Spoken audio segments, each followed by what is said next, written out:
Coming up in headline news, 2 American women charged for cocaine. Jamaica national robbery suspect arrested. New commissioner for Indicom, Edmund Warmington and Lisa Hanna clash in Parliament. And in news further afield, President Trump wants election to be called off. These and a whole lot more right after the break.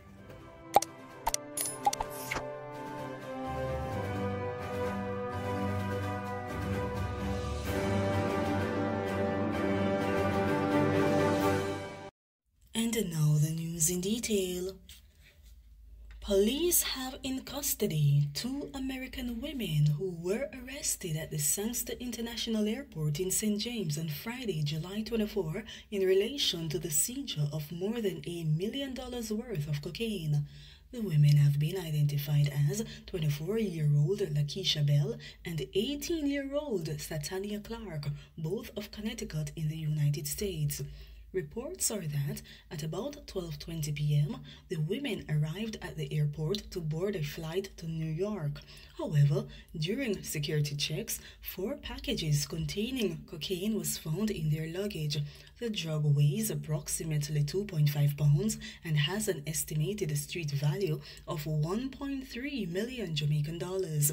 The women will answer the charges of possession of cocaine, dealing in cocaine, and attempting to export cocaine. They are booked to appear in the St. James Parish Court on Friday, July 31st.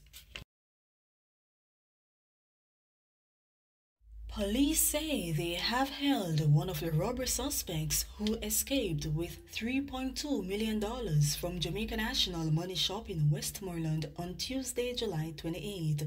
The man was held today in the parish during a police operation.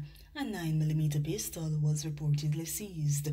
Reports are that on Tuesday, men entered the bank at White House, Westmoreland, held up the staff and escaped with $3.2 million. Before leaving, they robbed the security guard of a firearm. He was treated at hospital. Jamaica National said none of their staff was hurt. Hugh Faulkner is to be the new head of the Independent Commission of Investigations in Indicom. Mr. Faulkner, who was until recently head of the Legal Aid Council and was a board member of the Jamaica Mortgage Bank, is to replace Terence Williams, whose term ends July 31st. Mr. Faulkner was sworn in at King's House today. Indicom is the country's main investigative body that probes allegations against the security forces and correctional services. 19-year-old Nikisha Gallimore of Denby Crescent in Clarendon has been missing since Tuesday, July 28. Police say she is of brown complexion, slim build, and about 170 centimeters tall. Reports from the Maypen police are that Gallimore left home dressed in a floral blouse, red skirt, and a pair of black shoes. Efforts to contact her have been futile. Anyone knowing the whereabouts of Nikisha Gallimore is being asked to contact the Maypen police at 876-986-2208, Police 119 emergency number, or the nearest police station. And in Bites of Parliament, courtesy of PBC News, it features MP Lisa Hanna and Edmund Warmington.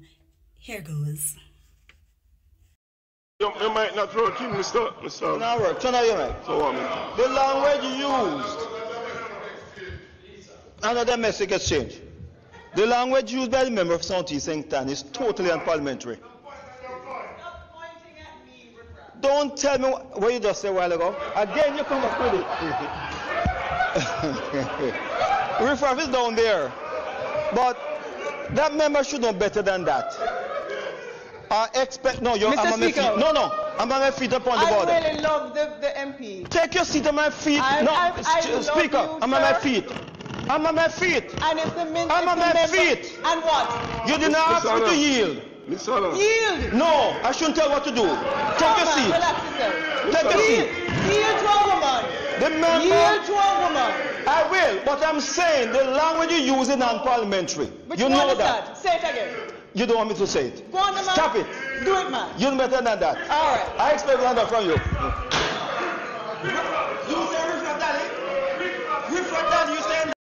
In news further afield, President Trump has suggested to delay November's presidential election, claiming it will be the most inaccurate and fraudulent in history. However, election dates are set by the U.S. Congress and are enshrined in the federal law, meaning they would require an act of Congress to change.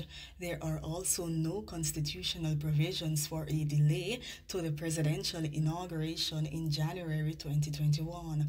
Mr. Trump, who is trailing a Democratic presidential candidate Joe Biden in the polls, floated the idea of a delay after criticizing the country's plans for increased postal voting amid the coronavirus pandemic. He tweeted, "With universal mail-in voting, not absentee voting, which is good, 2020 will be the most inaccurate and fraudulent election in history. It will be a great embarrassment to the USA. Delay the election until people can properly, securely, and safely vote."